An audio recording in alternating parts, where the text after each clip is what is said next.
Good evening, everybody. This is the work session for the Board of Mayor and Aldermen, Tuesday, March the 14th. So we welcome every one of you. We're going to call the roll. Alderman Barnhill, or Vice Mayor Barnhill, excuse me, Alderman Blanton. Here. Alderman Hanson. Here. Alderman Peterson. Here. Alderman Berger. Present. Alderman Brown. Absent. Alderman Potts. Present. Alderman Baggett. Present. And the mayor's here too, so. The next item on the agenda is an opportunity for citizens to make comments for items that are not on the agenda, and I have a number of speaker cards. We'll start out with Greg Judy, who wants to address us for 2 minutes or less about Building and Street Standards Appeals Board. So Greg, how you doing? Good evening, Mayor. How are you all? Excuse me for this opportunity. My name is Greg Judy, 1417 Maryland's Court, and I wanted to just briefly speak on this item. Normally I would attend the full voting session later this evening, but I've got a conflict with my son, so I wanted to come and express my appreciation for the opportunity to serve on the board. Myself and 2 other gentlemen are up for reappointment later on this evening, and as I said, it's just important to be present, to acknowledge what the board function is, and your all support and staff support. It's good to work with the staff, and you all know how good they are with the jobs they do. Some of y'all may not have had a chance to meet yet. Again, my family's lived in Franklin for almost 25 years. That's hard to believe, but I serve as a traffic engineer role on the committee, so what comes with that. But there's also another civil engineer, landscape architect, and other building professionals on that board. So again, I just wanted to take a brief moment of your all's time and to be present, and again, just acknowledge the role that we play and your all support for that. So just wanted to thank you. If there's any questions, I'll be happy to answer that, but just wanted to speak on the committee's behalf, and guess the vote you'll take later this evening. We appreciate putting a face with the name and appreciate your service.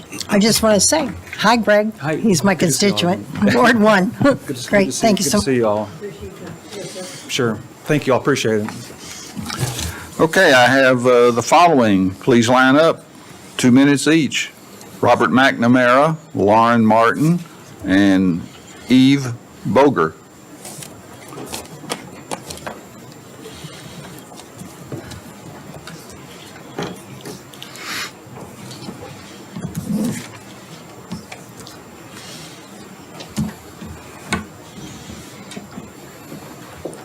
Good evening, Mr. Mayor. My name is Robert McNamara, and evening to the aldermen, alderwomen. Appreciate the time to speak to you. I'm here to speak on behalf of Franklin Pride Festival. We have applied, as you know, for the application for a special event to hold our 3rd annual Franklin Pride. So I just wanted to say a few words. My husband and I moved here from Nashville 10 or 11 years ago. Renovated an old farmhouse. We live here. We've met members of the gay community. It's not very open here. We're trying to, the purpose of Franklin Pride is to make it a little bit more open and accessible, and to fellowship with the gay community. I have here in my hand a visitor's guide to Franklin, Tennessee. Visitor's guide. It says freedom, liberty, and equality. I assume that's for everybody that lives here in Franklin.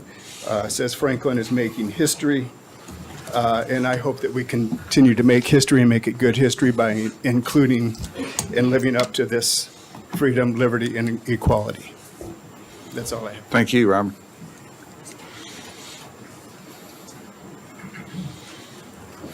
Good evening. Can y'all hear me okay? Okay. I'm Lauren Martin. I'm 803 Edwards Drive. This is my son, Hank. I'm a little nervous. I didn't think I'd be this way. I'm also a licensed therapist, mother, Christian, and resident of this community.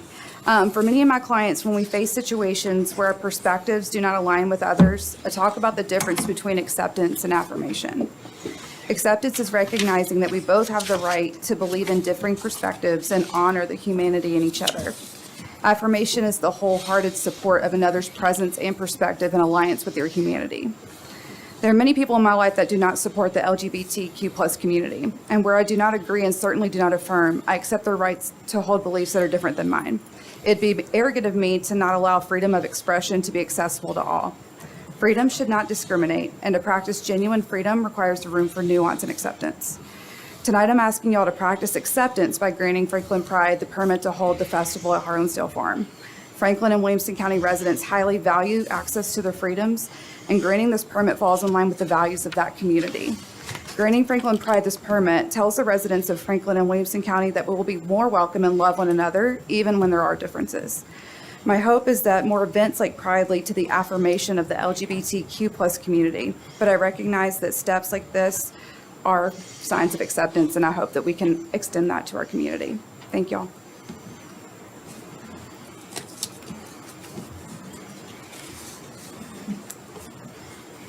Hello, my name is Eve Boger. I have been a resident of Williamson County for 20 years with my husband and our 4 children. I'm a retired pediatrician, I'm a retired homeschool mom, and I'm an active volunteer. I have been for the last 20 years working with foster kids and other at-risk youth, and currently help run a safe space for high school teens who are also LGBTQ. I'm coming here tonight to ask you to grant the permit for Pride for our children. Our high school youth have sent a few statements that I wanted to read. And sorry, they're a little bit of a mess because we get them from a variety of places. Okay. For younger members of the queer community, local Pride events are incredibly important. As beautiful as large city festivals are, having slightly smaller local events give queer youth the opportunity to find each other in more familiar places. Local Pride events also show that the LGBTQ community isn't just found in big cities, and that queer people have allies regardless of where they live. Another student, my school's values are steeped in tradition, but this tradition is rooted in heteronormativity. As long as you're a masculine, straight white man, like my school will embrace your needs. For someone like me, a man who is not masculine or straight, this tradition fails to be so accommodating. Throughout most of my high school career, I was afraid to openly embrace my identity as a gay person. I forced myself to pretend to be straight and presented myself as a quiet, uninteresting person. I wasn't sure how or where I belonged. Franklin Pride was hugely important to me in my journey of coming out. Having the opportunity to celebrate the accomplishments of the queer community in a largely conservative suburb made all the difference in my confidence as a queer person. It reminds us that we are not just accepted and supported in Nashville, but all over Middle Tennessee. It reminds us that we belong. It is a space where kids can walk around with their families, their siblings, and their parents, and just be themselves. They are not having to face the fear that we see on a day-to-day basis, especially with what's happened recently with our legislators. Our kids are scared. We had an event last weekend, and we had parents and students calling saying, is it safe for me to walk in? Is something going to happen to me? We had a police on site so that our kids would feel safe. All they're doing is trying to be kids and live their lives. If you ever have questions or wonder what our group is about or what queer youth in your community are about, call me. I'd love to have coffee and sit down with you and help you understand what we are doing with the kids. And it's just trying to make them feel safe, supported, and a place to belong. Thank you. And one last one, Karen Kendall Fight. Thank you. Hi, I'm Karen Kendall Fight.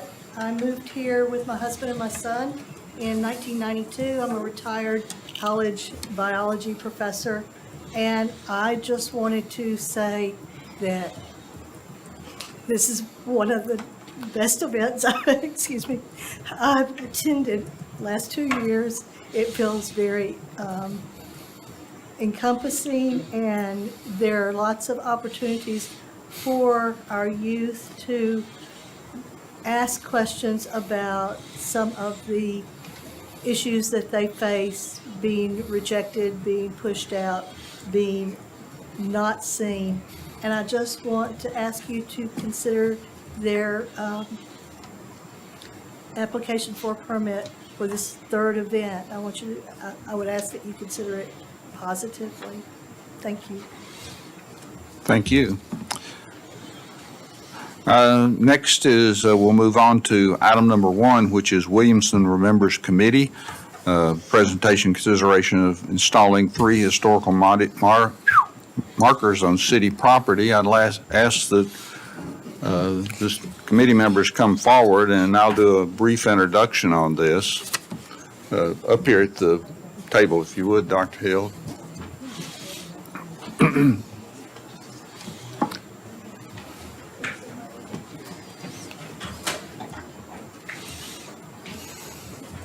Time is blurred in my mind exactly when I was approached by a clergy person telling me about the Equal Justice Initiative in Montgomery, Alabama, and how they had a museum there that chronicled all of the lynchings in every single county in the South.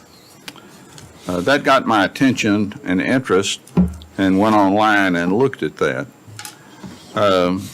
Subsequently, I talked to other people about this, about the initiative that they had there to raise awareness of lynchings in the South. And I also found out that there were already people that were doing research on this in our community.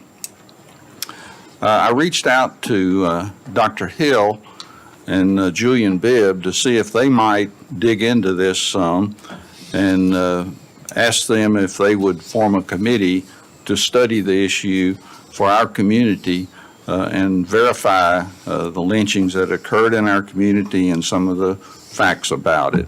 So what you're going to see in this presentation is a work product of probably 1.5 years or 2 years maybe, and you'll also see in this presentation the people that have been involved with it.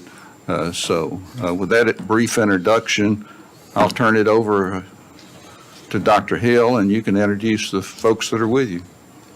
To the Honorable Mayor Ken Moore and board members, I'm Dr. Kenneth Hill. I'm the pastor of Shorter Chapel. Excuse me just a second. Is your green light on? There's nothing wrong. Here you go. Now it's on. There you go. Green light. Very good. Thank you very much. All right. Closer. You good to go? You're good to go. There you go. Thought I was going to have to use my preaching voice. But thank you very much for this opportunity. To the Honorable Mayor Ken Moore, board members, I'm Dr. Kenneth Hill. I'm pastor of Shorter Chapel, African Methodist Episcopal Church in Franklin, Tennessee, and the co-chair of the Williamson's Remembers Coalition. Sitting with me to my left, to your right, is Lamont Turner, and to my right is Dr. Carol Van West, and then sitting behind me are some of the coalition members, especially Julian Bibb, who we have been working closely with over the past several years. Williamson County was founded in 1799. At the start of the Civil War in 1861, more than half of its residents were being held in legal bondage. Following emancipation and the adoption of Jim Crow laws and other systemic barriers of justice prevented African Americans from being treated as equal citizens in the county. Historically, Williamson County concentrated its historical commemoration on Civil War history that largely ignored the enormous contributions of the 209,000 members of the United States Colored Troops. Recently, the addition of the fuller story, historic narrative markers of African Americans' role in the Civil War serves as a corrective for this omission. But we need a deeper recognition of our past participation in perpetuating racial injustice and segregation in modern times. The march to freedom from the Civil War to civil rights was marked by lynchings. These public killings have impacted race relations in Williamson and shaped the contemporary conditions of local African Americans. The Williamson Remembers Coalition was the beginning of a 3-year-plus journey of citizens from across the community to engage in courageous conversations to lift the veil of this painful chapter in the history of Franklin, particularly for people who felt the weight of slavery and segregation long shadow. The full integration of this story into the American story is not only a matter of justice, it also promises to give the American story a sense of God's miraculous power moving through history.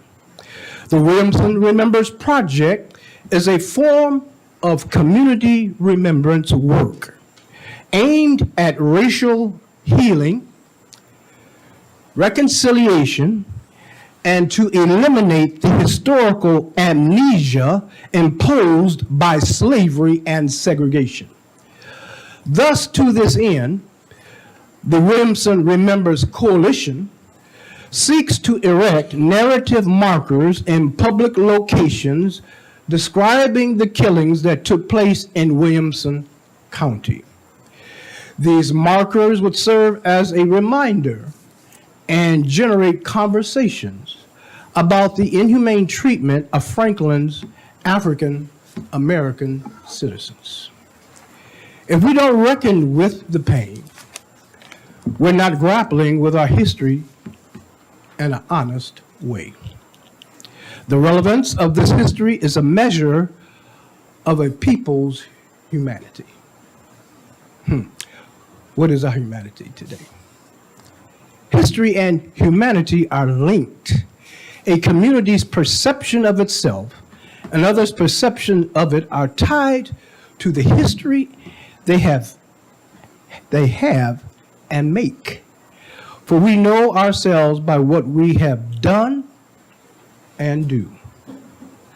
Reconciliation with Williamson County's difficult past cannot be achieved without truthfully confronting our history and finding a way forward that is thoughtful and responsible. After years of working on truth and reconciliation, I see us on the front line to continue the struggle to realize freedom and justice to the community. Yes, the markers won't fix the damage, but as more conversation and memorials take shape, we will no longer be able to hide from the truth because it will be all around us as it already is. Then and only then can we say we have established the truth in the process of reconciliation. Let our light so shine that people may see our good works.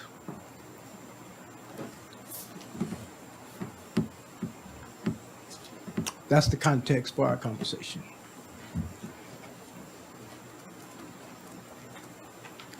Isn't there a slide presentation? This is the markers, I think. The location. The locations, and there are illustrations that I can share. I'm wondering if Dr. Hill and Lamont want to say a few words as well.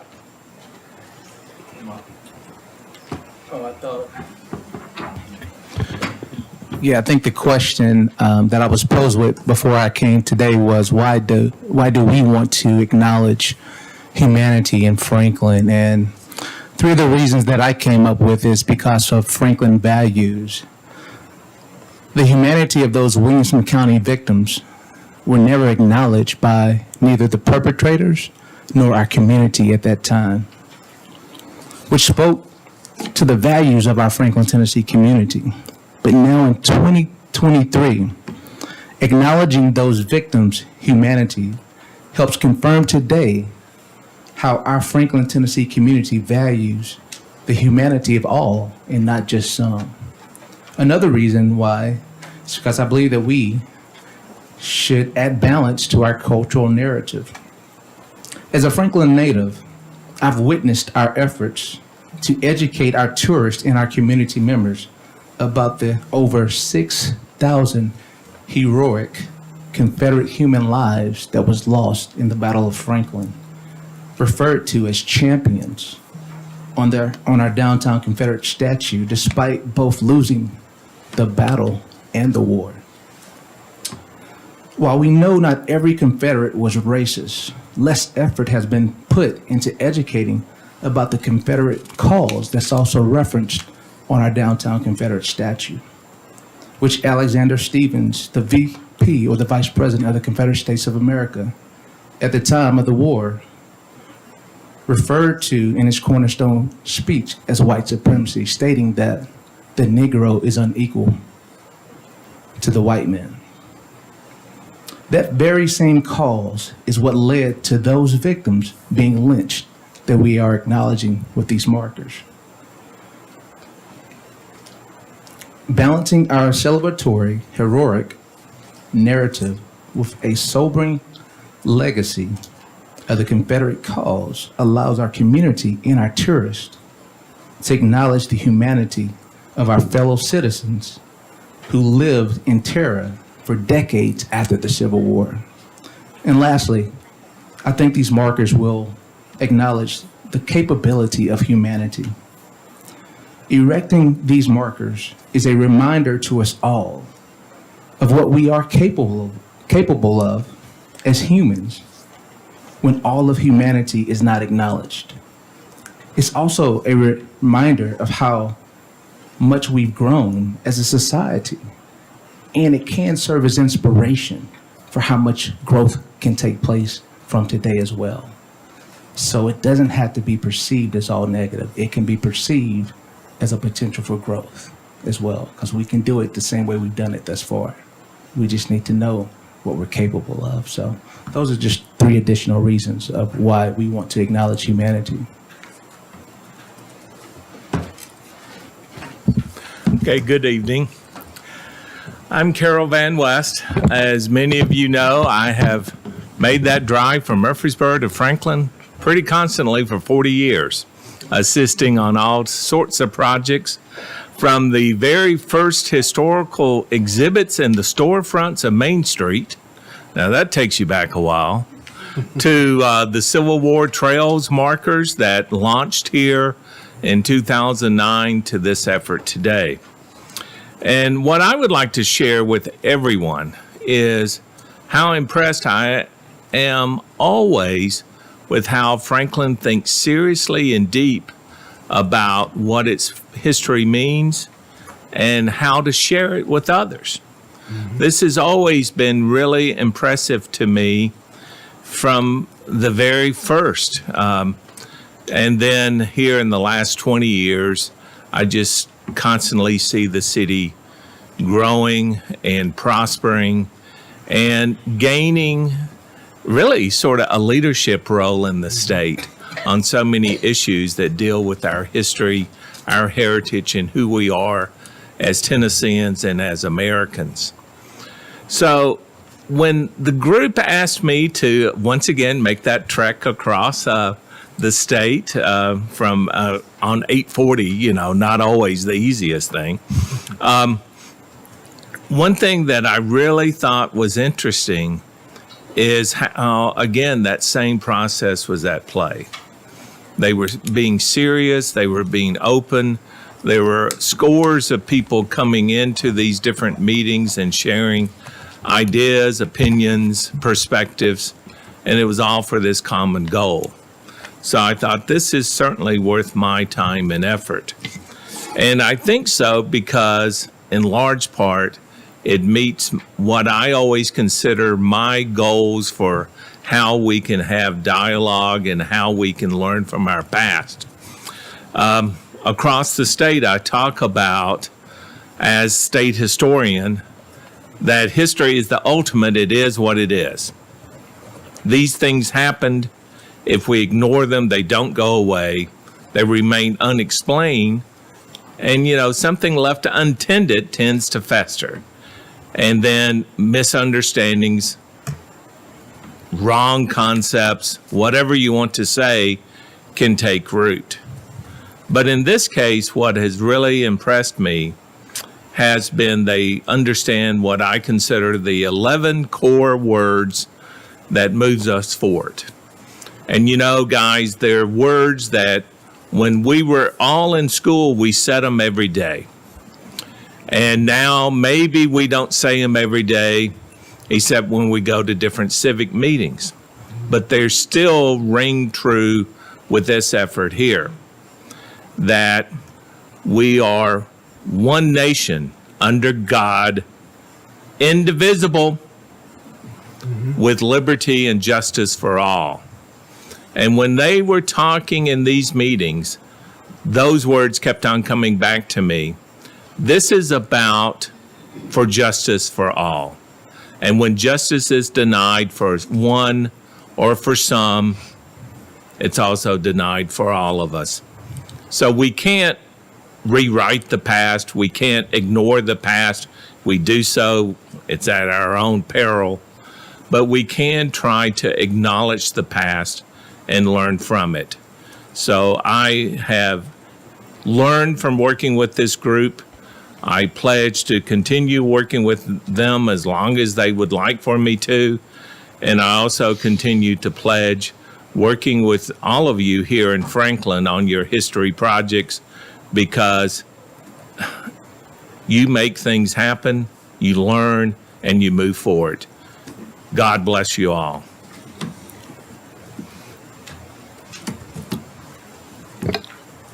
Questions? I don't think it pulled up the people that have been on this committee, but I'm going to read them very quickly. Thelma Battle, Ron Galbraith, Vernon Girth, Brian Goodwin, Emily Housel, Eric Jacobson, Tina Jones, Matt Maxey, Alma McLemore, Darce McMillan, myself, Rabbi Laurie Rice, Dr. Monica Smith, Mindy Tate, Lamont Turner, Rick Warwick, Stacy Watson, Dr. Van West, and Dr. Chris Williams. And so, questions? Go ahead, Alderman Berger. Thank you very much, Dr. Hill and everyone. Really appreciate you all being here. I think this is a worthy thing you're doing, and I think there are numerous questions that I think we'll have, and I know that I will have. And can you tell me the process from here after this evening? Where does this go? Does it go back to the commission or the committee? I see Julian shaking his head. Where does this go from here for you to continue to shore up or edit or talk about the plaques and what have you? And then where does it go from there? Julian, you want to speak there? Yeah. Can you come up? Perhaps, Can you go to the mic there? I was just curious how you're, there's a mic here. Either one, yeah. Thank you, That Julie. always gets me in trouble. I do. Is your mic on? Yeah, okay. Yes. So I think the process is for us to gain input and from you all on the overall project and the geographic location of the markers. And then we go to what I call the Civil War Battlefield Commission. I think it's got a different name now, Vernon will know. But we go there for discussion, their input, and they actually would make recommendations that either they would say, oh, we like everything you've done, or we've got these recommendations about changes. And then with their input, we come back to BOMA for a vote of yes or no, you could do these signs on public property. It is before you, because this is a citywide project, Civil War Commission, and those ideals are incorporated in this, and the signage is city property. So but that's the path it takes. We would go to the commission, gain input, and come back. And Vernon can probably share if I'm saying it right. yeah, that's exactly right. That the next step would be to go to that, the Civil War Historical Battlefield Commission, Sure. and then gain their input as well as take yours. Have the committee evaluate it and come back with a resolution for your consideration. Just to be clear, the three markers being proposed will be provided by the committee and separate fundraising. And our street department, have they've done with our other markers, would simply install them at the locations that. Okay, so my other question would be, after this evening and reading the plaques and hearing the presentation, who would we send our ideas to, or if we had any edits or suggestions or anything, who would we address those to? I think those would be addressed to Dr. Hill, and then he would share those with all of us on the committee. Okay, all right, so we could, after this evening, send those to you? Sure. Okay, thank you very much. Alderman Blanton? Everybody has to turn their mics on first. Thank you. Thank you for your efforts. A few years ago, we started really trying to uncover and tell a more balanced story. And I think this is the next obvious step for us to continue to balance the scales of that. I think about people I went to high school with who I heard say they never felt comfortable at the square, or they never felt comfortable in the places that I just assumed were shared by all. And you said that maybe tourists may not understand it. And I think it's a multifaceted approach.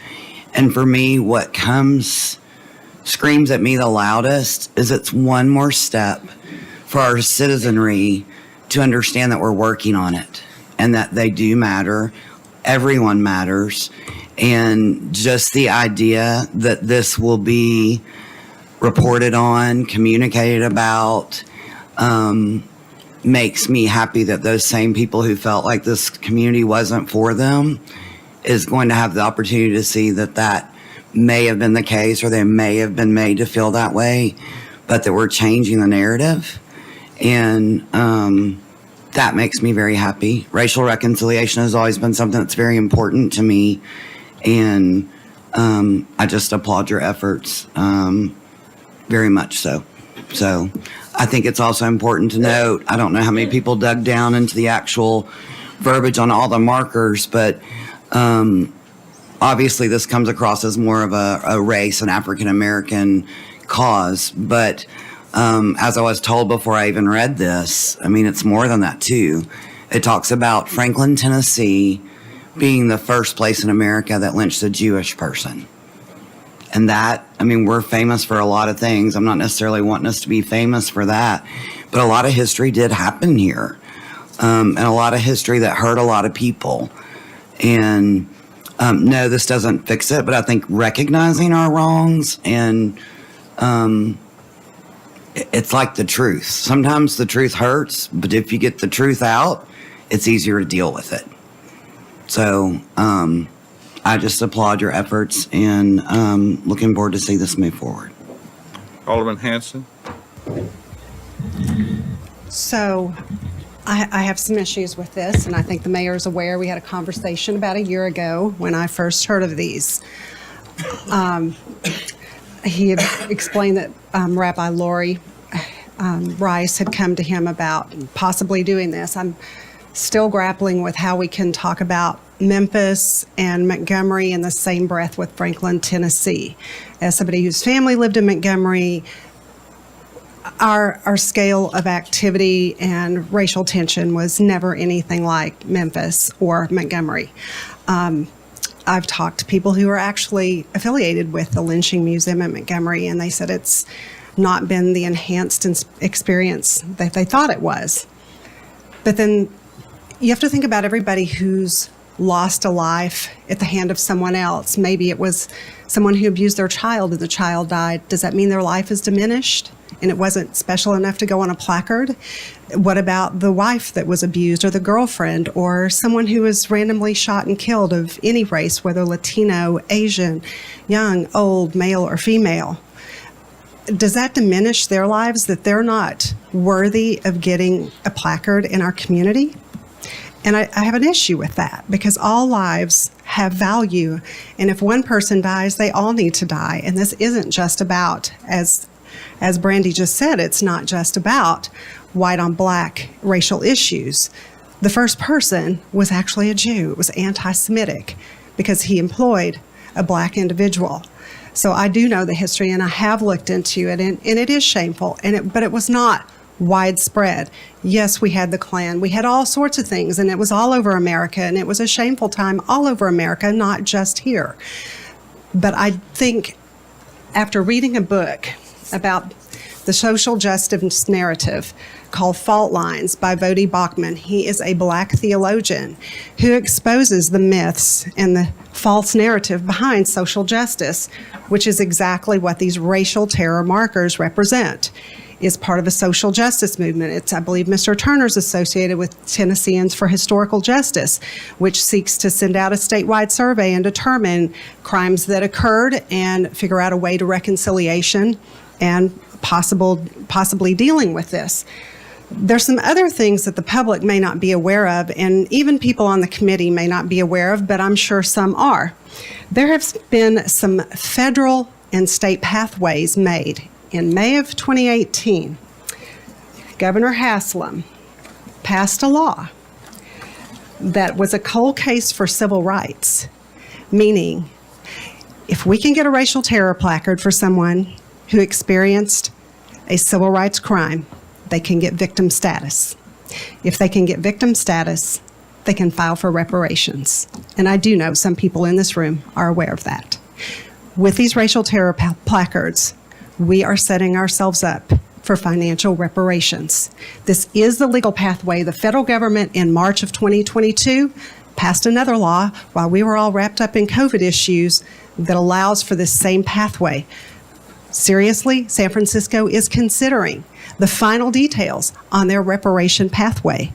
I do not want Franklin, Tennessee involved, or the state of Tennessee, in a reparation pathway. There's document after document after document. A couple of the quotes I loved from the book from Vodi Bachman, because he is black and he does understand social justice. He said it's like holding on to forgiveness while you're drinking poison and hoping the other person dies, because you're just still so angry about it, and it's like a festering wound. And then amazingly, the whole social justice concept comes from a Marxist ideology of critical theory, where the main goal is to address structural issues causing inequity. They work on the assumption that current social reality is broken, and there's a need to identify the people and institutions that make changes and provide practical goals for social transformation. That's not what this community is about, and I'm sorry, and the mayor knows I'm against this. When I first heard about it, I literally thought it was just a rumor. I could not believe it was reality. I think the name is very innocuous, remembering Williamson. It sounds very warm and fuzzy, and it is a shame. But we've lost a lot of people to a lot of things that weren't right, and we continue to lose people to things that aren't right even today.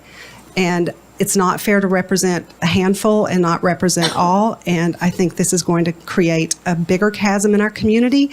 I think it would have been better if this committee had maybe spent the last 2 years taking out somebody on a fixed income for dinner, or picking up a family in need and taking them to the grocery store, or maybe mentoring a teen at risk and giving them a bright new future. That's how we build unity in our community. When we show our hearts, when we spend our time, we spend our money, instead of remembering the past and driving the wedge and trying to get even and trying to retaliate for things that were not in our control. Even our ancestors, probably one generation back, weren't even alive when some of these things happened. So I'm going to always say no on this when it comes up for vote. Thank you. Alderman Baggett. Sure. The locations of, kind of give some more context on how the locations kind of were selected for these, or the placement. Is there significance to the locations, or is that just kind of a the actual spots? Did something happen there? No. The locations, and I'll go through them quickly.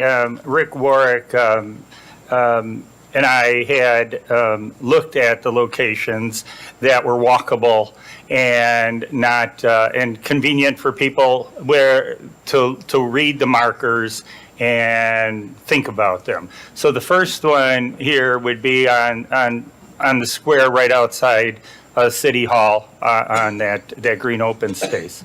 The second was Martin Luther King Drive and North Margin, which is near the cemetery.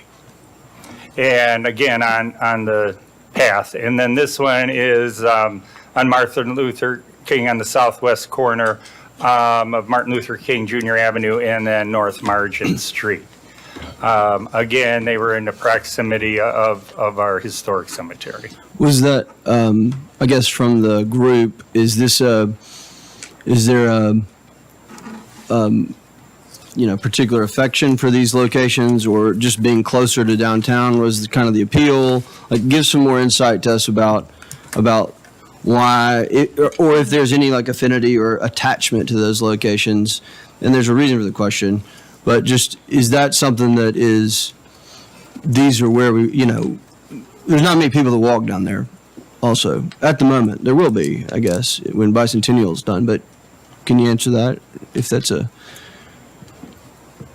Well, I'll speak for myself. There was no specified preference as far as location-wise. From my understanding, there was a greater vision to create like a walk trail. Like a trail. To kind of help not only see the beautiful landscape of Franklin, but also to get educated with each step as you go along the way. So we kind of spreaded that out a little bit. I think that was the understanding or the greater vision. But again, there was no particular preference that I was engaged with as far as that. That's my limited understanding. If I could, I would also add, from more of an administrative standpoint, that we have a variety of markers, and they're all very thoughtful, each one of them, that exist and have existed throughout the community. And the reason, and we also have people still today asking to have memorial benches put in place. And it's gotten to a point that we want to make sure that the board recognizes whether it's a memorial bench in the walkway, right-of-way, or it's a marker to make sure that we don't have too many. And as Lamont said, and Rick in his thought process of having it along a trail, making more walkable as we connect Bicentennial Park and other areas of the community, they won't proliferate or be condensed in one area. There's a few things, and listen, the fuller story is, I can't say enough about how impactful that has been to this community. And contrary to what other aldermen have said tonight, us doing that in a collaborative way is much better than some of the alternative uses of time that she proposed. That was a very beneficial effort for this community, and that involved us dealing with some of our past. And it was done in a fantastic way, by the way. Bipartisan support, quite frankly. If you're talking politics, which seems to be what we started, or some are wanting to get into. The reality is this community has a strong collaborative approach to telling our history. What I think is interesting, though, as I think of this, and just you're asking for feedback, and so I think it's a fair question to ask how many, like, what else is in the pipeline for marking on the square. I think it's a fair question. I think that's a question I think the city needs to figure out as well. And I think Dr. West is proposed redoing our battlefield master plan for the city and incorporating the histories of Reconstruction, of Jim Crow, and as well as our battlefield history and how that will integrate across the city in a cohesive way. I think for a lot of us up here, or for some of us up here, that would be really hopeful. I think as we think about how we tell our history, because, and listen, with respect, I think that we do live in a place that a lot of this is hard to reconcile with. And I think it is respectful for us to give the leaders that plan.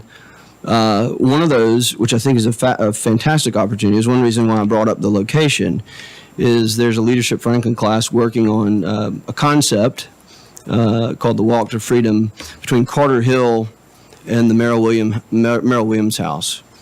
Two fantastic opportunities to tell our Civil War history, as well as with the Merrill Williams House and the African American Heritage Society, remodeling that, and then your group, possibly residing in there or having some presence there.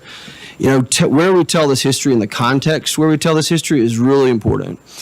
And so I do understand, I think, some of the concerns that folks have raised just is where and how much and what and how in context. Because over 500,000 people come to Carter Hill and right up the street from the church. And then and those people, we want, I think, a huge opportunity to tell this history that isn't, it's not pretty, but to tell it in a way kind of in those contexts of the battle, the Merrill Williams House, Folk Street, the Green Book House, your church, which has a tremendous amount of history, and you get the whole context. And whether that's through public art or markers, I'm not saying, I like to hear the commission's kind of input on this, and I'd like to hear the alderman's input. Having these markers out, Martin Luther King with the story, it checks the box for maybe your group of making this public, right, or having this on this story out there. But I think we'd be wise to think about the context of this story, where it's told in relation to, honestly, our Civil War history, slavery, to the Merrill Williams House, where you have this in the Natchez community that was thriving after. I think those are the questions I have. I do think that I would really like for the group to think about that and think about these locations. I'd be up for edits. Collectively, as Alderman Berger has stated. This is the thing. It would be easy for me to say. It would be easy for any white person up here to say, we don't want to deal with this. And that's been done. No, it would be. And quite frankly, it's been said tonight. But the reality is that if you care about people, now all the other things about these ulterior motives, that might be how you handle issues in Chicago, Gabrielle, but that's not how we handle it in Franklin. No, that isn't. That's how we handle it in Franklin. We handle it with respect and dignity for people, and that's what we're going to do here. So I tell you what, I'd like for you all to think about the comments I've said before the last one where let's think about the comments of how to do this collectively as a community and hopefully get everybody on board and do this in a positive way, because that's what that's how this needs to move forward positively in telling the story in its entirety. Whether that's here, I don't know. I kind of lean towards telling it in the context of the other history that we have in other places of town, not because I don't want to hear, but just that context and those tourists, the 500,000 people that come through, the Carter House in our Civil War battlefield, in your church, the Green Book House, the Merrill Williams House. These are the things I'd like for us to think about. And you're on the Battlefield Commission, isn't that correct, Alderman Baggett? I'm sorry. You're on the Battlefield I am, Commission, yes. so. Anybody else? Alderman Pons. Thank you, Mr. Mayor. Dr. Hill, and to the committee, thank you all very much for the time invested to speak closer. Thank you. I was saying, Dr. Hill, and for all of the committee, thank you all for your time invested into this. And this is a work session, and I'm cognizant of time, Mr. Mayor, and that is, so I'll just jump in and say that I think telling our history is absolutely necessary. If we're not going to tell it, we're going to repeat it. All right? Mm-hmm. So there's an opportunity here, and I know y'all have gotten into the finite details of capitalization of black and white. and having those conversations and how to provide balance in this story. So I really value that. I would like to see, from a work session standpoint, my question would be to have a planned approach of how these signs build in, and I think Alderman Baggett did a good job of trying to summarize how is this walk going to be done, because I do think that if it didn't take place at a certain location, then I want to know more about what the purpose is, and I think the Historic Commission can provide us with that direction as well. So I appreciate what you guys have presented today. Thank you very much.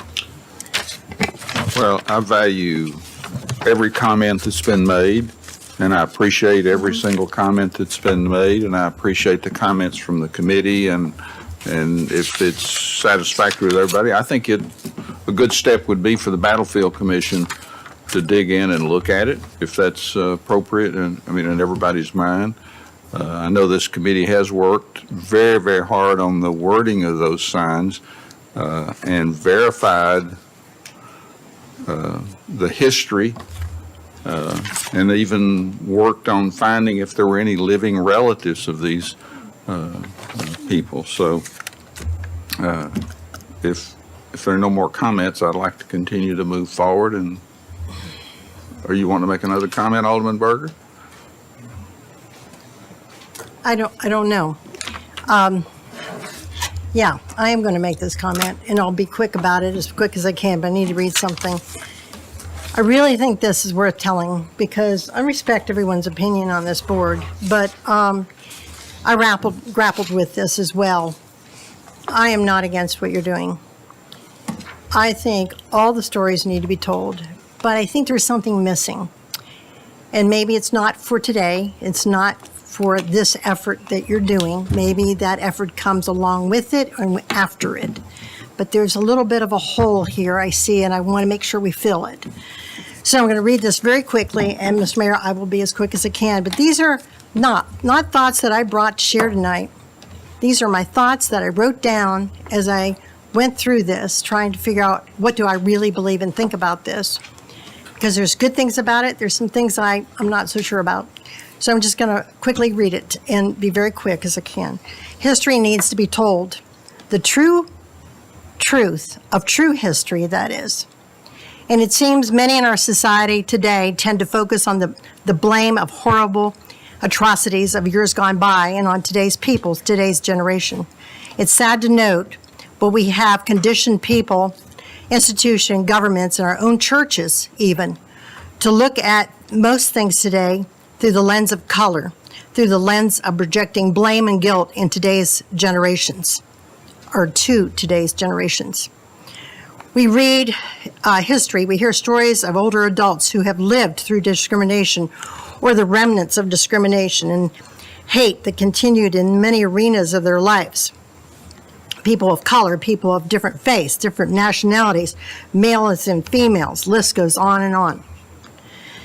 If anything needs to be focused for the blame of today's people and today's generation, it should be the lack of civility, the lack of compassion that we have today. Why do we have this need and desire in our society today to look for ways to be offended at every turn in life?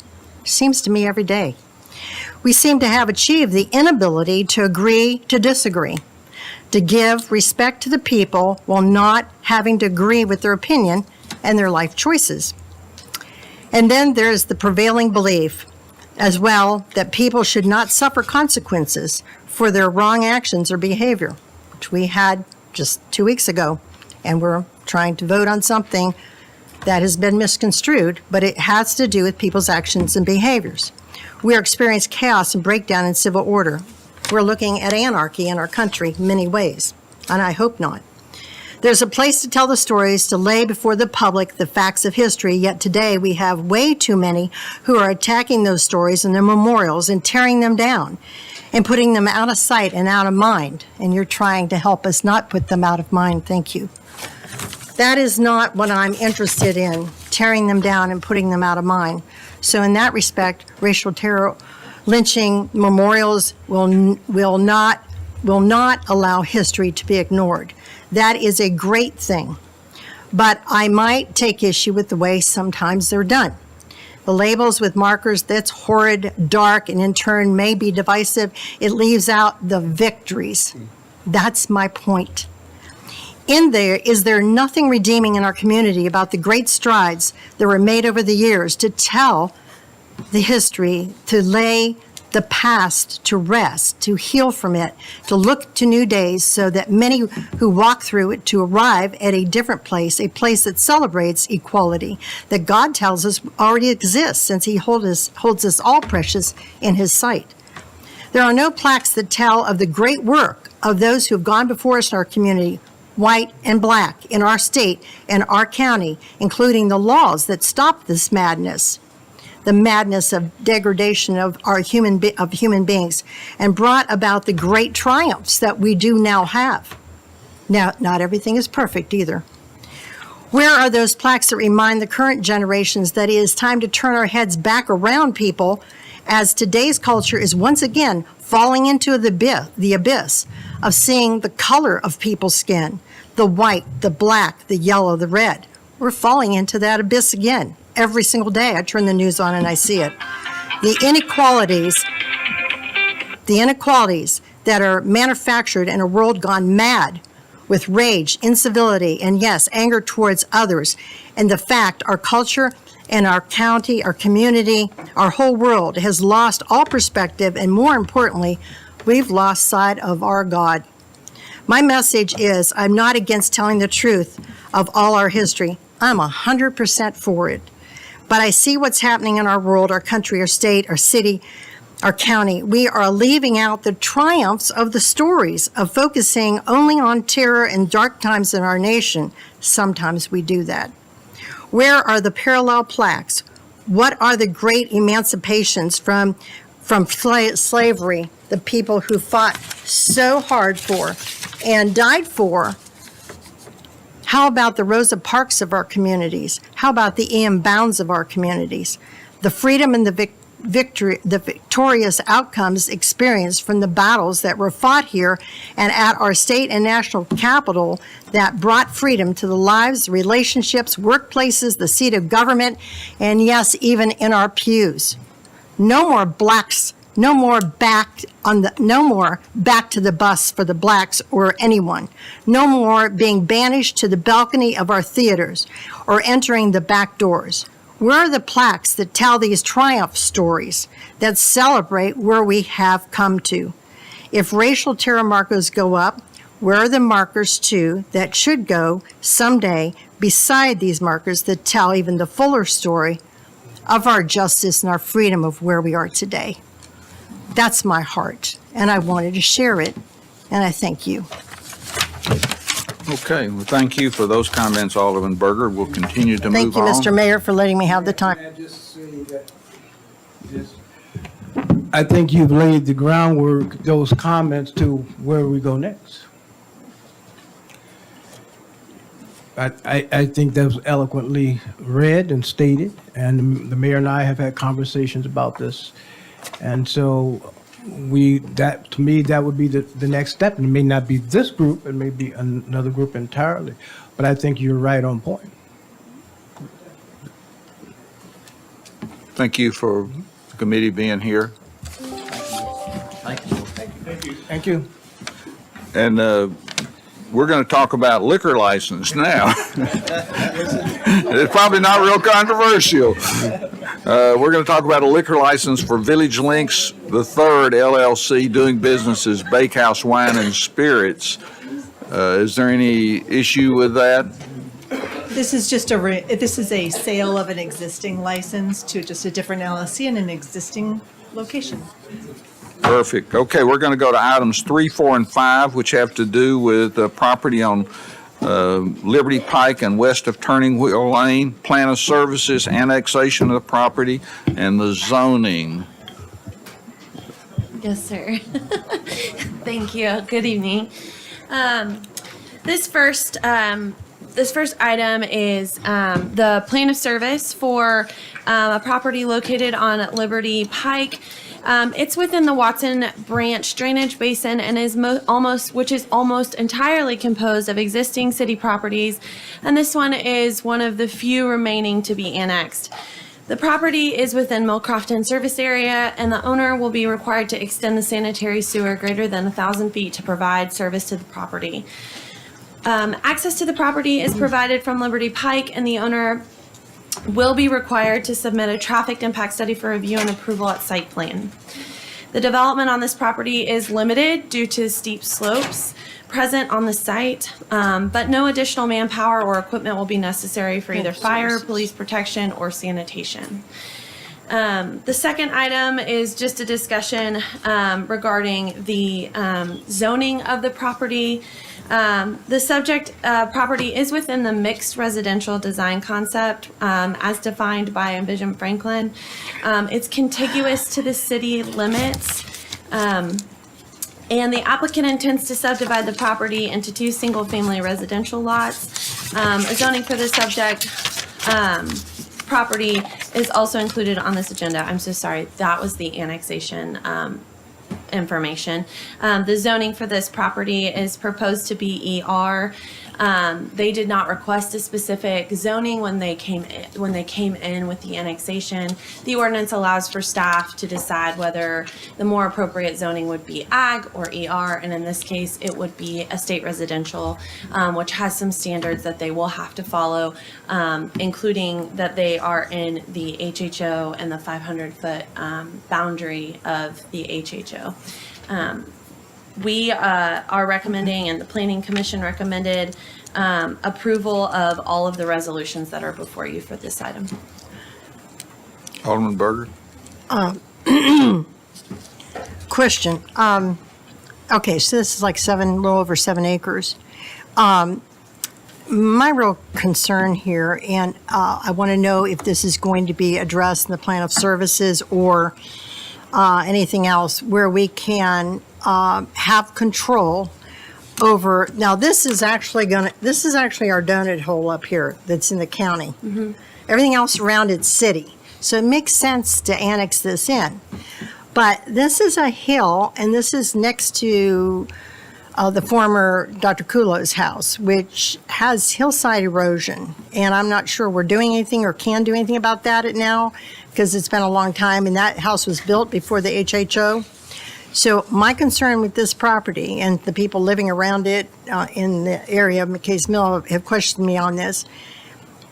What mechanisms do we have in place to assure that, first of all, there's a lot of challenges on there? And did you say 500 feet boundary for the HHO? Mm-hmm. Yeah. So the yellow, the Is it green 500? is the HHO, and the yellow on that map, I know it's kind of hard to tell, Yeah. is the 500-foot Okay, buffer. and then on the other side's ovation. The question I have is, how do we protect that hill so it does not look like the hill next to it with the erosion? I'm really concerned about that. So how does that go, looking into the future for development? I'm sure there's probably not going to be able to be more than 2, maybe 3 max houses up there. So the HHO has some standards that are built into it of what are required of lot sizes. In addition to that, ER requires a minimum of 2 acres per lot. So based off of that Yeah. assessment and how they build out that lot, Yeah, it's probably 2. there will be other requirements that they have to meet that keep the lots to a certain size. That will be part of the review for any plan that comes forward for this site. 2 acres to one? Yes, in Okay. estate residential, yes. Yeah, so I just want to be on record to say, I'm concerned about the hill. If development happens, we want to talk about it now. We want to talk about hill erosion. We want to talk about how do we secure that so we do not allow what happened next door to happen here. We've got to make sure that we have enough rules and regulations on our books. If not, we got to get them in place, because I don't want us to not be able to control that part. Yes, ma'am. And I do know that Jimmy Wiseman is very aware of the past Yeah. of this property Yeah. and the properties Next to adjacent. it, yeah. And Okay. I know he's aware of that. All right, I just want to go record saying that. Thank Great. you. It's an unusual piece of property. Any other questions? Chelsea, thank you. Sure. How about item 6 is discussion concerning transportation impacts and current City of Franklin requirements.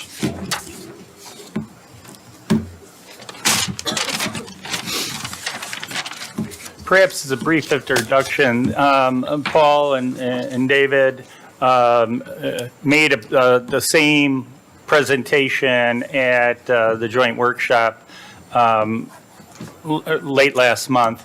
And as you listen to what they have to say and talk about the impacts of traffic, at the end, we're going to be looking for guidance. And this isn't the last time we'll have this conversation, but it's incredibly important that the Board of Mayor and Aldermen provide us guidance, particularly on the impacts and the increasing delays at intersections, on how you want that handled, so we can communicate early on in the development process what they would be required to do, or if you decide not to do, because we're never going to be able to build our way out of a lot of the impacts that we are currently experiencing, but we can certainly do our part to mitigate them, and that's where Paul and David will come in to start to share with you. So, okay, we'll walk you through a short presentation. I'm sure most of you have met David Chang before. He's in our Traffic Operations Center, works directly with Adam Mosier, does a lot of the traffic impact analysis reviews, a lot of signal timing, does a lot of different modeling for us. Great asset to our team. So Adam's on spring break today, so he's going to step up and fill in that role. So on the agenda today, we're just going to revisit the Cool Springs Transportation Study. We went through a few scenarios with that. What we're going to present to you is scenario 2, which is really where we at today with the existing background traffic, approved development. And then we're going to look at scenario 3, which is really what we did is looked at potential build out of Cool Springs. What could we do? How could these surface lots fill in based on zoning, based on requirements? And where would that put us today if that were to happen? We're going to give you some examples and just a refresher of level of service, what that means, and what do we consider to be extreme traffic delays. Give an overview of our TIA guidelines and requirements, because as Vernon stated, we're looking for your feedback on it. These are your policies. We simply make recommendations, collect the data, but it needs to be based off your policies. And we make those recommendations. We want you to know where they're coming from. And then just high level, this presentation was, or this part of the presentation was really for the Planning Commission members, because they're not involved in the CIP process, but high level discussion of the city's funded projects. And then again, at the conclusion of this is just to get your feedback on how the traffic impact analysis process goes and get your guidance on where we go from there and how we continue this conversation. So I'm going to turn it over to David, who was very involved in the Cool Springs Transportation Study, to walk us through the next few slides. All right, thanks. So we just wanted to start off by reviewing the Cool Springs Transportation Study to help facilitate or answer any of the questions of what is and what is not a lot of traffic. So what we've got here,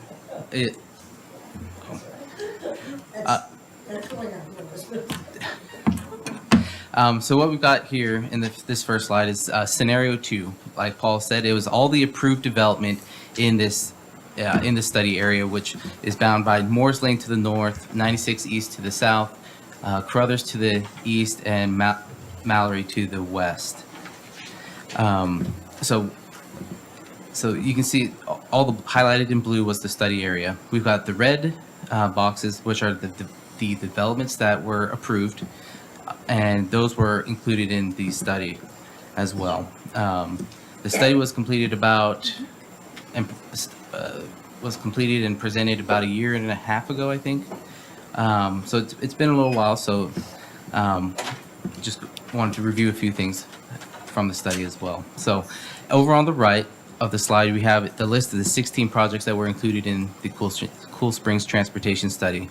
The red items were developments that had managed off-site improvements. So things like turn lanes at a major intersection, or lengthening a turn lane, or potentially closing a median opening.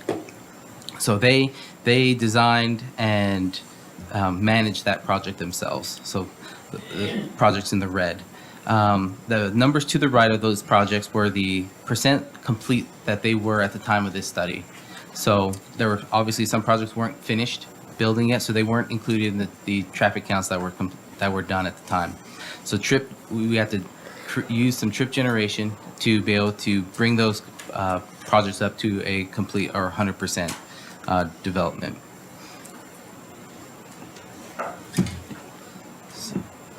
Also, one other quick note, that all these projects that are coming up are supposed to add about over 200,000 trips a day to this area roadway network. In retrospect to that, I-65 between SR90, so Murfreesboro Road and McEwen handles currently about 140,000. So we're putting freeway-like volumes on our surface streets just with the projects that are approved but not yet built at this time. So moving on to the next slide, this is just a reminder of what level of service is.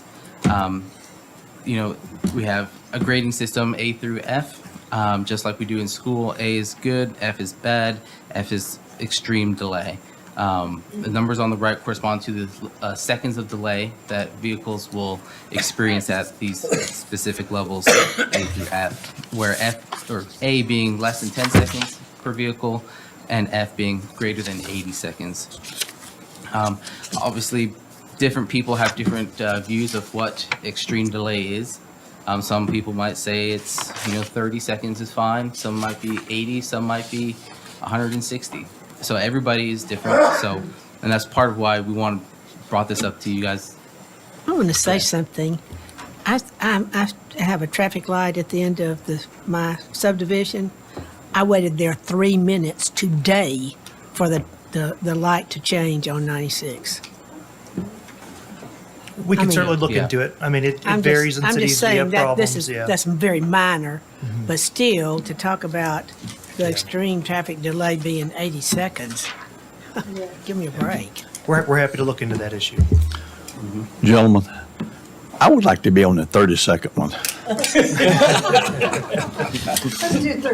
I would love to as well. 30 seconds would be great, but unfortunately, we don't live in that. We do not. And we're working on a grant as far as signal timing on Murfreesboro Road, if that's Yes, not sir. great. Let the record show that Clyde wants 30 seconds at every light. We're going to need a lot of money.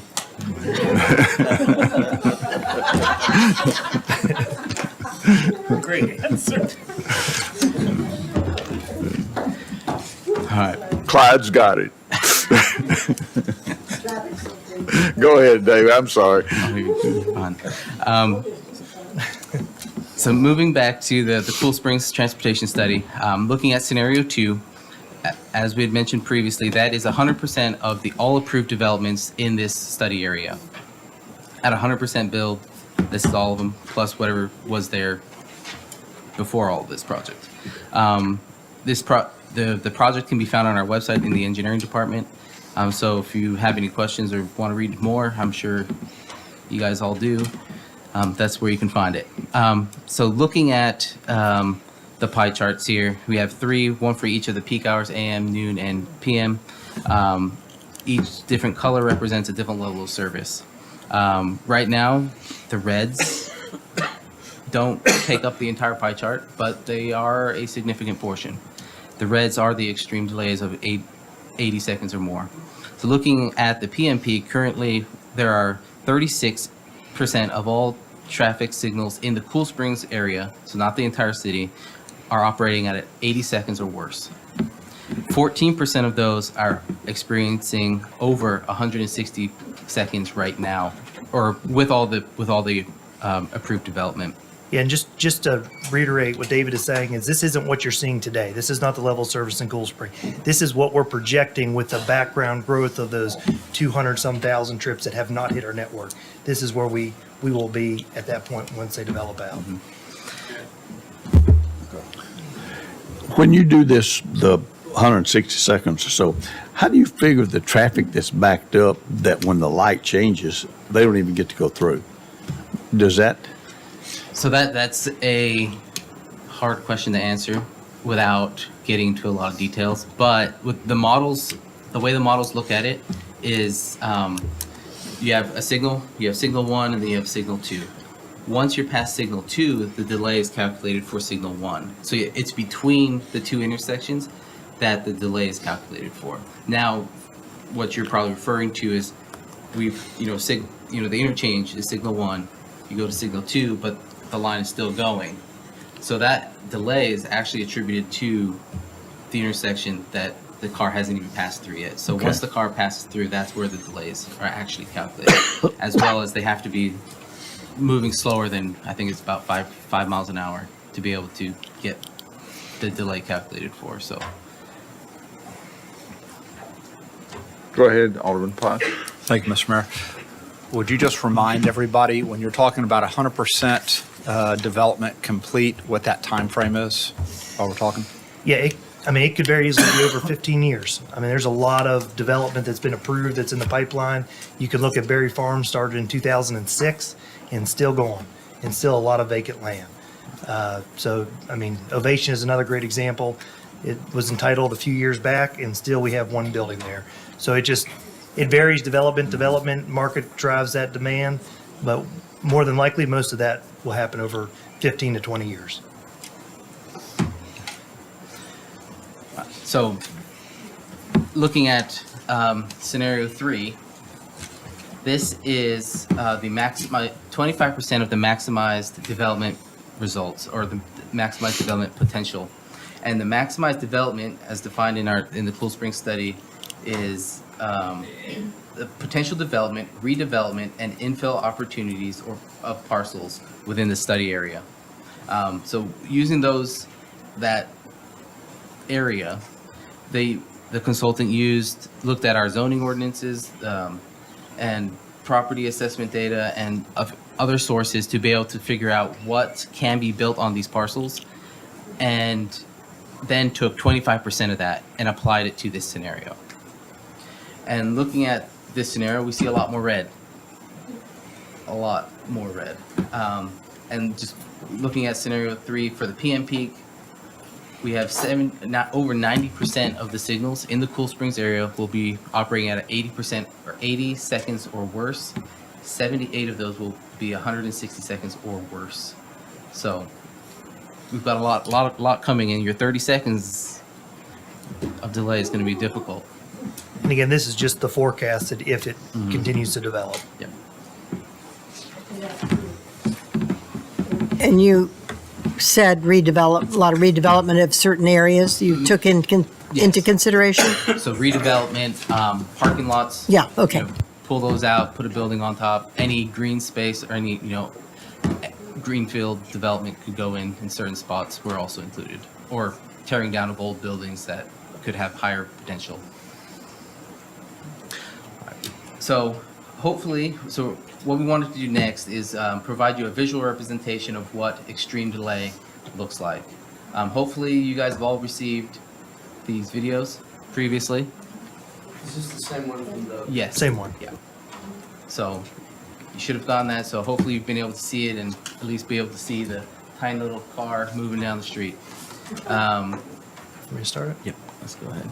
So Paul's going to show us which car we're looking at. It should be vehicle 1009. As he pulls up to the signal, I think it's green. I think the signal's green, but he's having to wait, kind of like what Alderman Barnhill had said. The signal's green, but he's got nowhere to go, so he's going back. It's getting stuck before the signal can even, before he can even get through the signal, even though it's green. So this model should look somewhat familiar, as this was part of the Goose Creek transportation study that was done. I think it's still, I'm not sure if it's still ongoing, but we've presented on it a few months back and shared the results, and wanted to show you guys, this is what a good example of, potentially 160-second delay would look like. So this study was this scenario was the scenario 3 of the Goose Creek study, which did not include an overpass or an interchange to the south of Goose Creek. It did include all the approved developments, so Chadwell, Greens Fleming, Berry Farms, the big ones down there, as well as anything else that had been approved down there, as well as any short-term and some of the midterm potential parcels that could be developed. Take in consideration the overpass up to the north of that? Yes, it did. The Long Lane overpass was included. It was assumed to be built.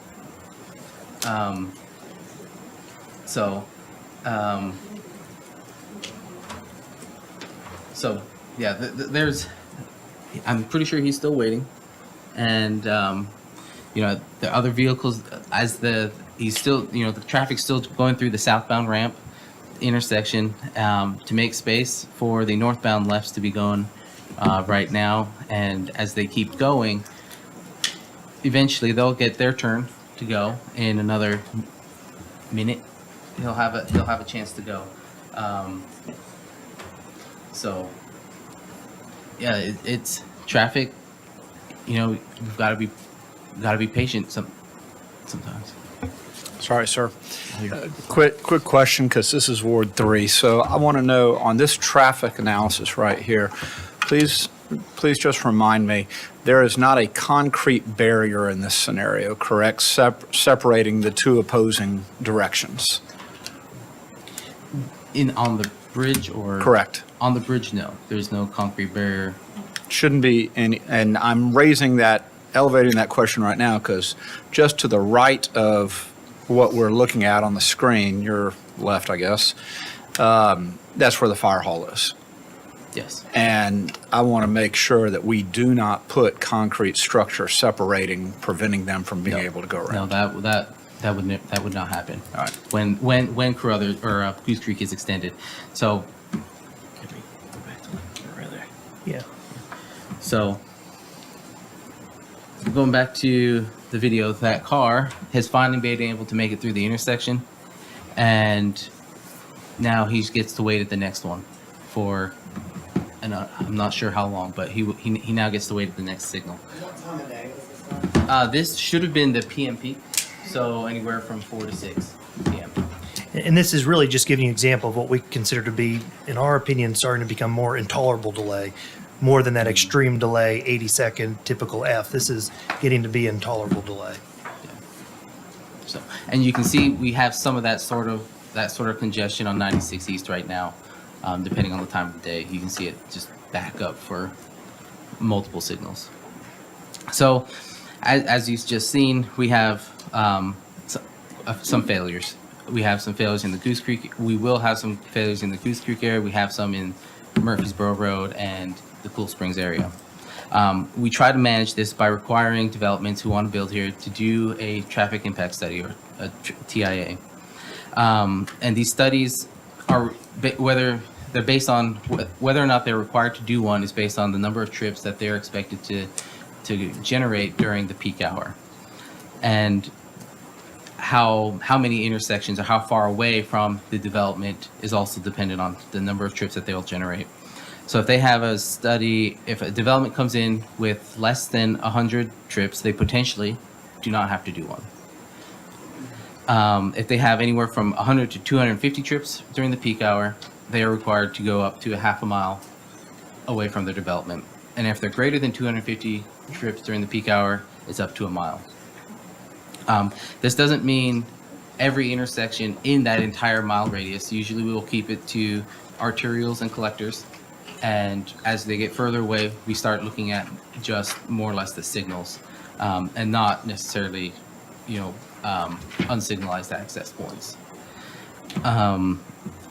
So other things that we require in the traffic study is we require counts to be taken so we know what's actually out there right now.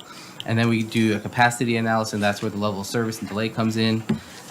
We also require a safety study, internal circulation analysis, and from this analysis, they are supposed to give us some mitigation measures to help facilitate some of the degradation in this level of service at the study intersections. So.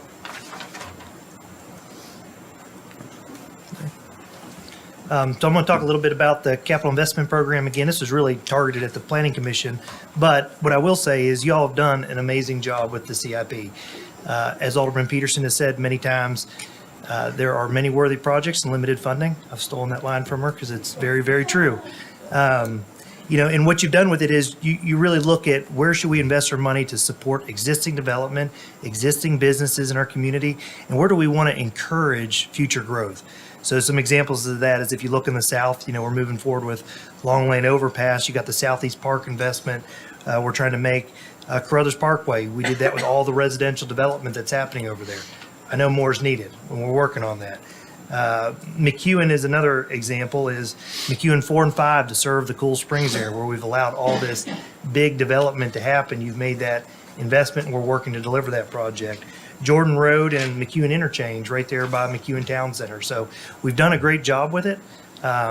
One of our biggest challenges is we as staff, we as a city, we cannot respond to development happening all over the city. You all make a conscious decision where to invest that money, and development should happen where the infrastructure is located. So let's just high level hit our current policy for TIAs. How do we bring these forward? How do we make recommendations about development? Which is good to do this, have this conversation without a development on the table, so we can just educate you on what we're doing and get your feedback on what changes you want to make. So usually the city traffic engineer makes a determination of whether a traffic impact analysis is required. And again, it's really based on how many peak hour trips does that development generate. If it's not a lot of peak hour trips, they don't have to do one. It gets waived. If it's in that medium range that David suggested, we make them study a half-mile radius. If it's a lot of peak hour trips, they have to do a mile radius is what we require. And it's not just a consultant being hired by a developer. They then have to hire our third-party traffic engineer to vet it, which takes a significant amount of time to go through that. And then David and our traffic engineer, they also vet it. So it goes through a very, very well planned out process to make sure that the data we're presenting you is the best available data we can possibly prevent. Again, we talked about the difference in distances that they study, but how do we come up with what are the improvements required? So we allow them, if we have an approved capital project, we allow them to model that or look at it as if it's being completed by the city, to not require them to do something that we're already doing. But we do make them look at all the intersections.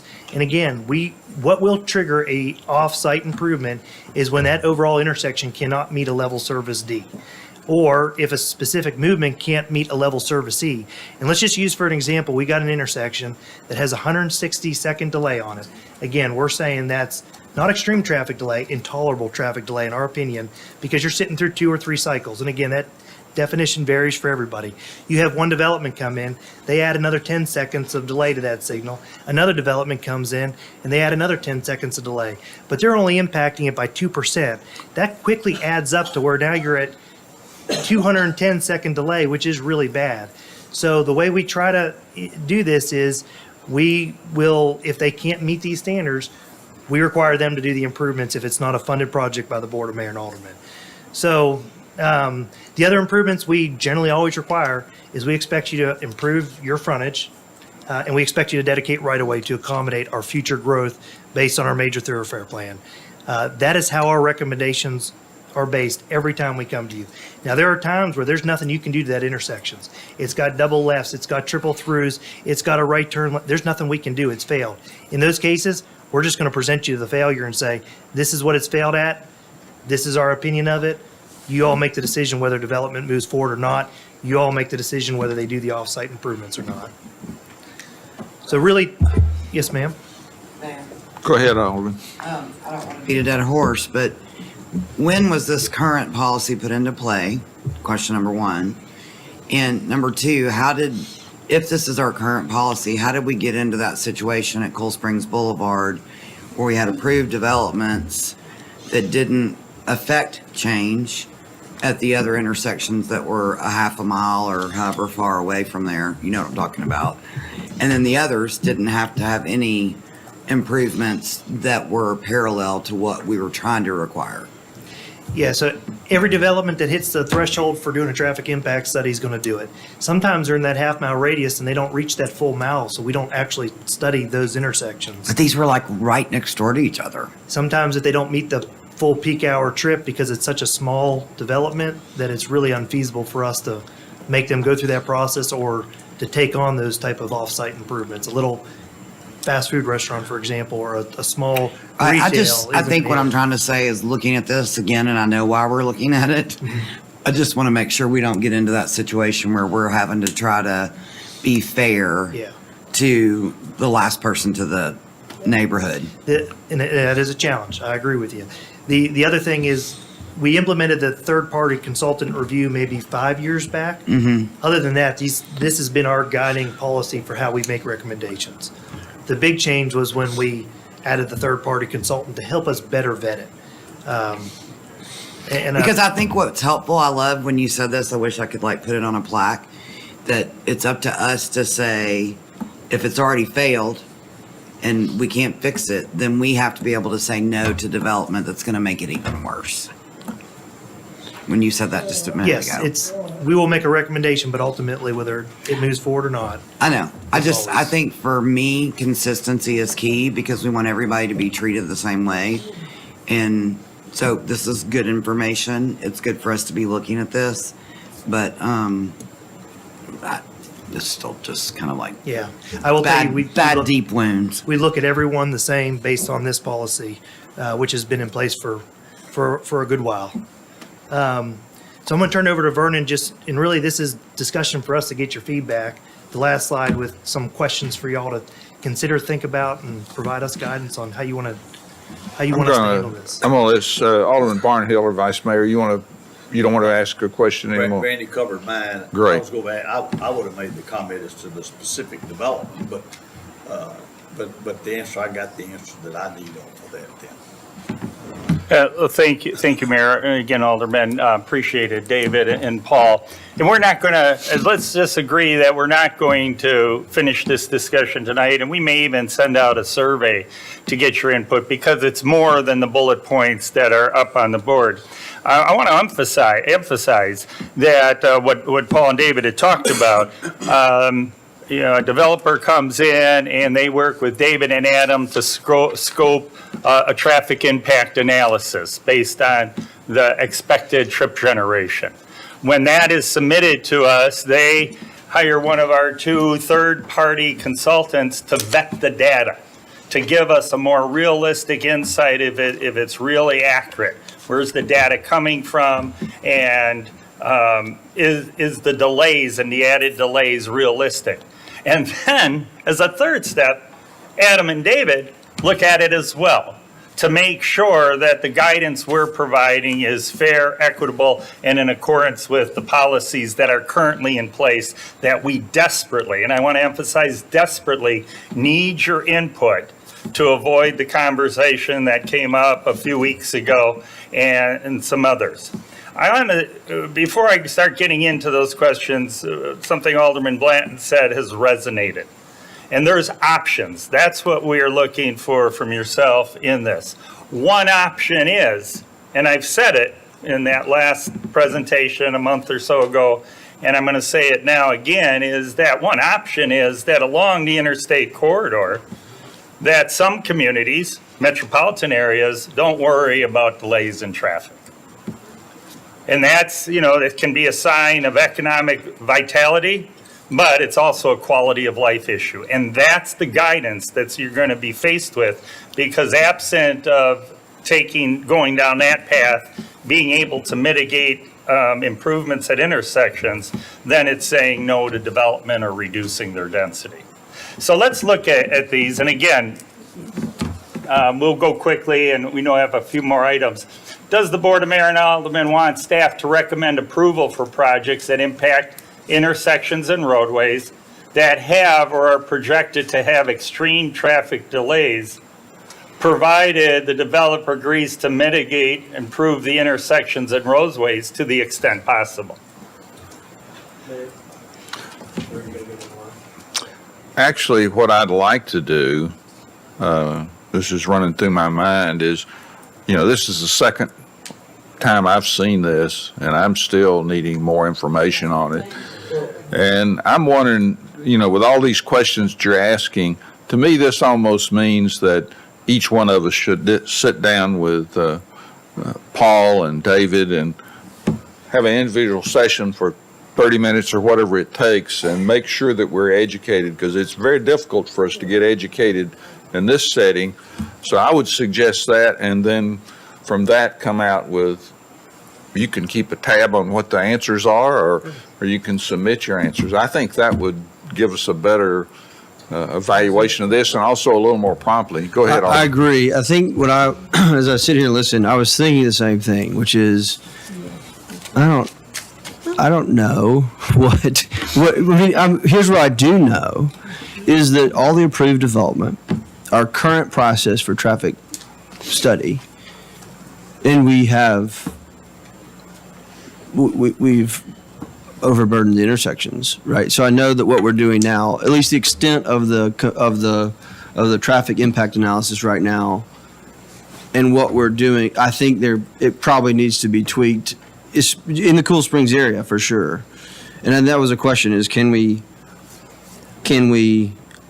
have different traffic impact analysis requirements for like the Cool Springs area instead of other areas that it might not be? Because the reality is, if we don't change this, or we don't, I mean, I don't want to see. I also don't want to say every situation is different. So when you ask, do you want us to recommend approval for this and that?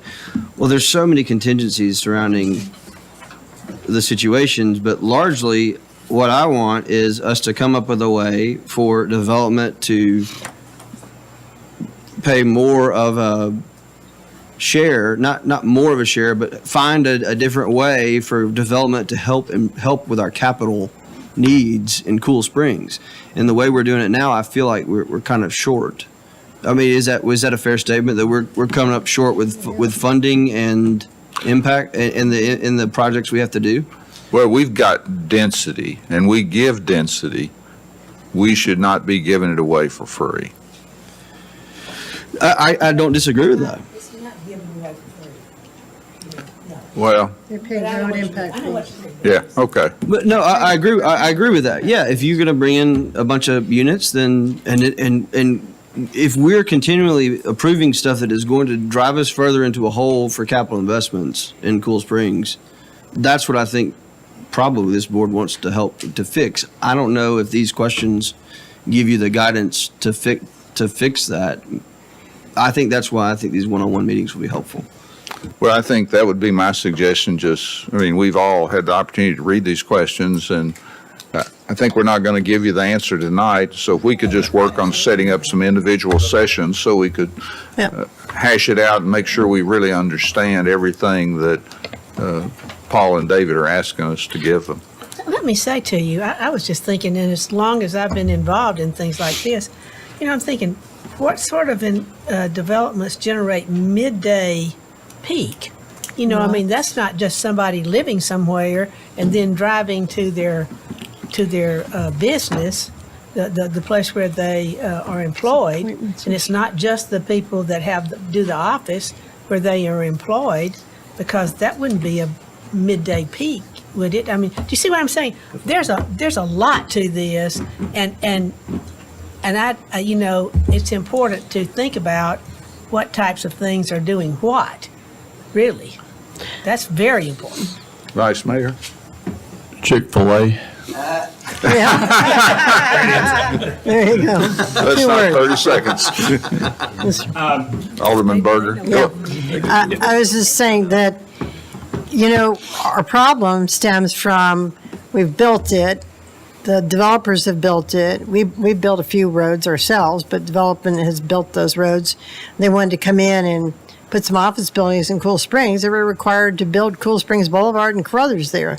They did that, and then we put in a stretch of Carruthers when we decided that after Nissan came, we were going to have all these problems, and we needed to connect the two down to 96. We've done those things, but one of our problems is that we've got all this growth happening, but we had this infrastructure that was built years ago, And how do we address it to improve it because it's being impacted? It's like, you buy a house and you gotta, 20 years later, 10 years later, you gotta paint the darn thing again. And then you gotta do stuff. And then you have more kids and you need to add on. You need a bedroom. And it's like, well, that's not the house I built originally. Or now it's expanded and I've painted it and I've added on. And that's what it's all about with the Cool Springs area. Now, Berry Farms is a little bit different because, it was a greenfield and they started building that. And hopefully they've built that correctly so the traffic will flow. But that's one of the questions we have to answer. How do we deal with the aging infrastructure in the places that are going to be inundated by traffic because of, like Ann said, what are you out there for? You're out there for doctor's appointments, shopping, appointments, going to the dentist, going to the lawyer, going wherever, going to soccer practice. There's traffic all the time, all over the place. So I think we have to realize that and then we have to address, as we look at this and come and talk with y'all, I think each of us have to think about the different places that will have infill eventually. And do we want to tear up all those parking lots and do we want to put more density there? Because what does that do to us? I'm just thinking out in front of Bed Bath & Beyond and TJ Maxx and all those. We've got a big parking lot. Do we put up parking garages and put up more development, which adds more traffic to that area? Maybe that's not the thing to do. So anyway, a lot of questions. Well, I'd like to move on if that's okay with everybody, and we'll work on setting times up for everybody. Give you some selections. So. And would you do me a favor? Or do us all a favor? When we bring our questions to you, can you write the questions down that each of the aldermen ask and then the answers so that you can share all those with us? Because somebody's, Clyde's going to ask a different question or Brandy's going to, and I'll ask, and then I want to know what they've asked. That might be helpful. Item 7 has to do with continuation of a contract with Ascension St. Thomas for urgent care. It's been working very well. So we'll move on to item 8, which is interlocal agreement between the City of Franklin and the Franklin Housing Authority, designating the authority as a sub-recipient of American Rescue Plan Act funds. Do you want to speak to that one? I do, and we could move number 9 if you wanted to for time, but if I can. Yeah, I think number 9, we'll move to another work session. There's no urgency on that. And I would ask to address number 8 tonight. It is on the 7 o'clock agenda. And back last August, the board designated Franklin Housing Authority as a subrecipient of $1 million of American Rescue Plan Act funding. With that agreement between the city and Franklin Housing Authority, they asked to have funding toward 3 of the existing communities that are owned by Franklin Housing Authority. And as they worked into those projects, just as we have seen on our side that water and sewer infrastructure projects costs are escalating. On January the 22nd, we did provide a letter that was sent by Mr. Derwin Jackson, their director, to Mayor Moore, asking for consideration to move all the funding to the Shawnee project. There's no increase in funding, but it is asking for all the $1 million of funding to go toward the water and sewer at Shawnee. So Franklin Housing Authority's board has considered the amendment on February 26th and approved it, and we're asking for your consideration tonight. Thank you. And then number 10 is Liberty Hills Homeowner Association for the Liberty Hills Pond Stream Restoration Project. That's just the agreement, and I think everybody's on board with that. Yes, Mark Smith, the HOA president.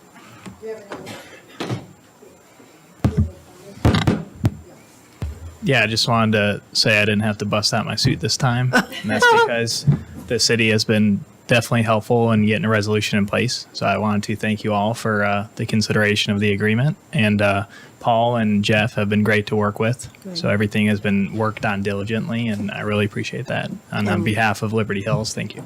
And your board's good with everything? Yeah. Thanks, Mark. Yep. Thank you so much. Thanks for coming tonight. And item 11 is City of Franklin Contract 2022-30319 between the City of Franklin Housing Authority for the reimbursement of $50,000 for infrastructure work at Cherokee Place. Good evening, everyone.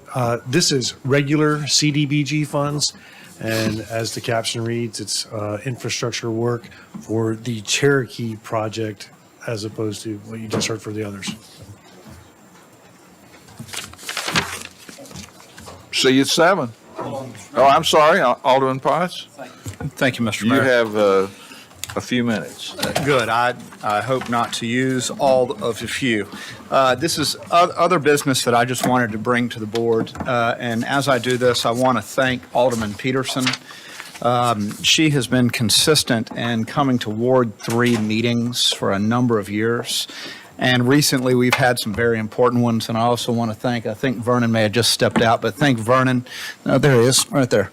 Thank him for actually coming to a recent meeting as well. And the reason I'm thanking them is there's a property at 4309 South Crothers Road that in 2021, prior board had rezoned this property based on a discovery center being built there. Unfortunately, the funds failed. It wasn't able to be built. And after the rezoning, now the developer is actually working on a service station to be put in. And the reason I'm elevating this is there are a lot of very concerned citizens. I met with 100 about a month ago. And then Alderman Peterson was with me for that meeting, as well as a meeting about a week ago with the Franklin Alliance of Homeowners Associations for Ward 3, and Vernon was in attendance for that meeting. I want to thank him for doing that. But all 12 HOAs that were in attendance for that meeting are opposed to this gas station.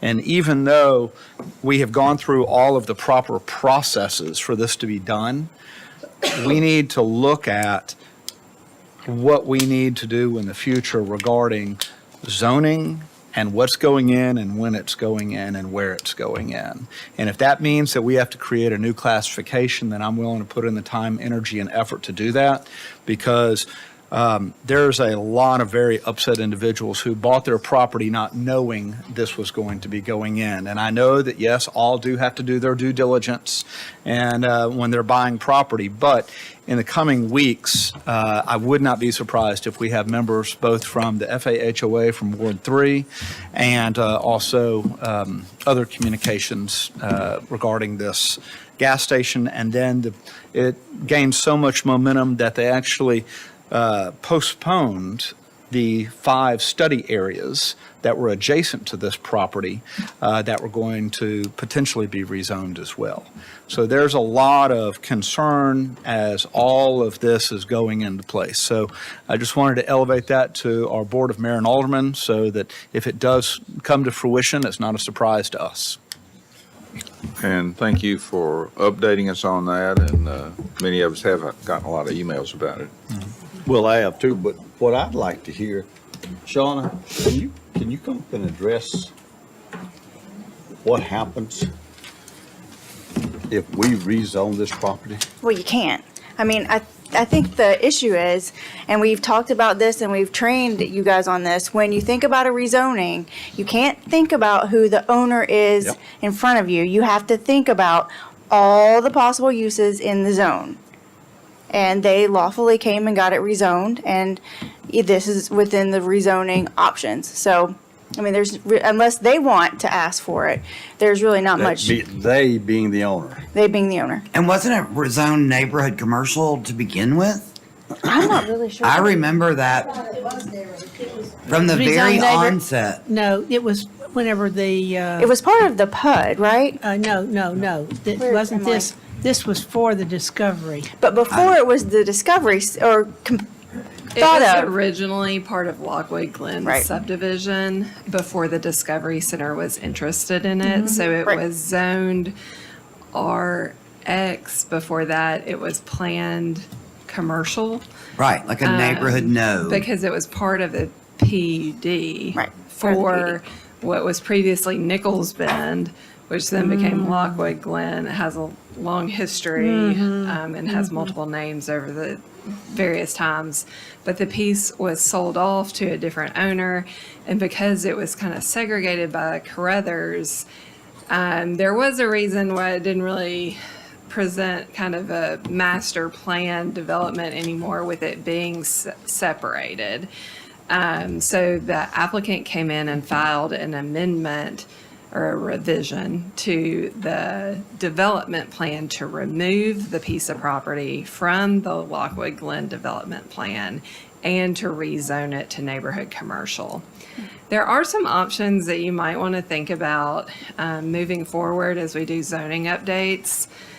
Obviously, gas stations do serve an amenity side of things to neighborhoods, but if this is a recurring issue that you're seeing and you have concerns about it, gas stations could be removed as a permitted use from the neighborhood commercial zoning district. And we just need that guidance from you. We can make that change.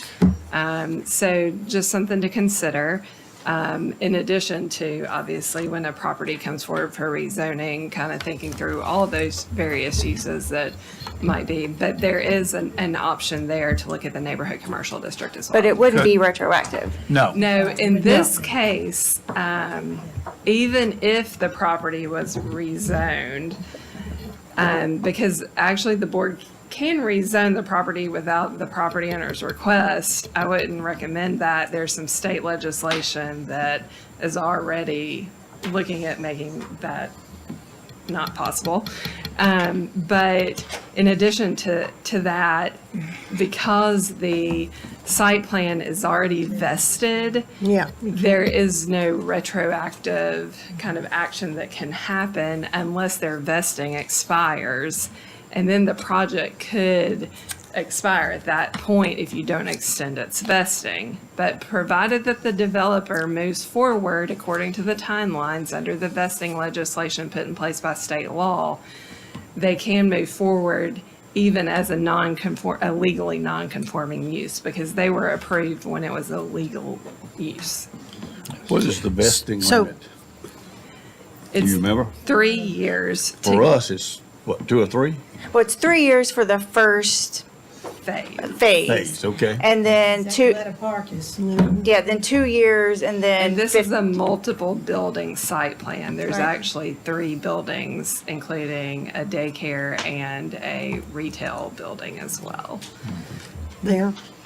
So if they if they move to vertical construction on one of those within the 3 years. Yeah. All they have to do is one. They've satisfied their vesting. Yeah. Up to a certain point, then they have more years to satisfy the rest. And our current understanding is that the service station is looking to break ground in March.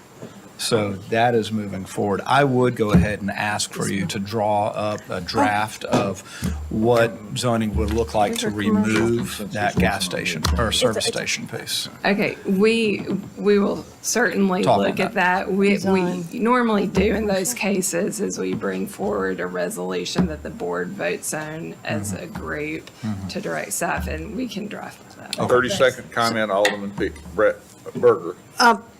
So we take it out of neighborhood commercial.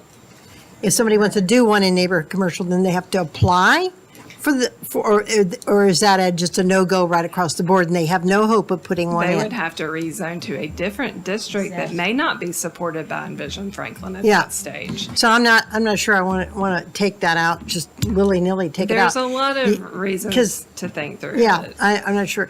And the other thing is, the gas station's being put up. I don't know why we continue to allow the regular typical gas stations to be put up.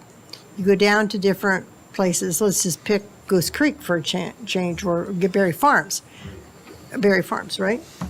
And look at some of the gas stations that are being put up that are not like in-your-face gas stations. I mean, the nights, I think we have light pollution rules and stuff like that, but they need to be required. How do we do this? We need to require them to design these in such a way that they fit in the community. With the 2019 zoning ordinance, we did make a lot of changes Yeah, we took that to out. the site design requirements for them. So they're not what was once permitted. We haven't had any since have that have been approved that have been constructed at this point from the 2019 zoning ordinance.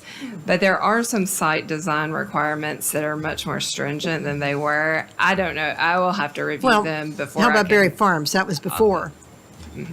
So, but they did it. They did they it- went through their own design Yeah, review they do committee, their, obviously. but we yeah. can't, we cannot, I just need to make this point. We cannot rely upon people doing the right thing in their own design review. We've got to get a handle on these gas stations. Like the one that was put up in Carruthers, I said, do not put the regular gas stations up. Boom, it's put up, just the same thing. You know, the yellow and the orange and everything else, and everybody's saying, no, this doesn't belong here. If you're out on the interstate or something, that's one thing. And that All one right. was under the previous ordinance. We're done.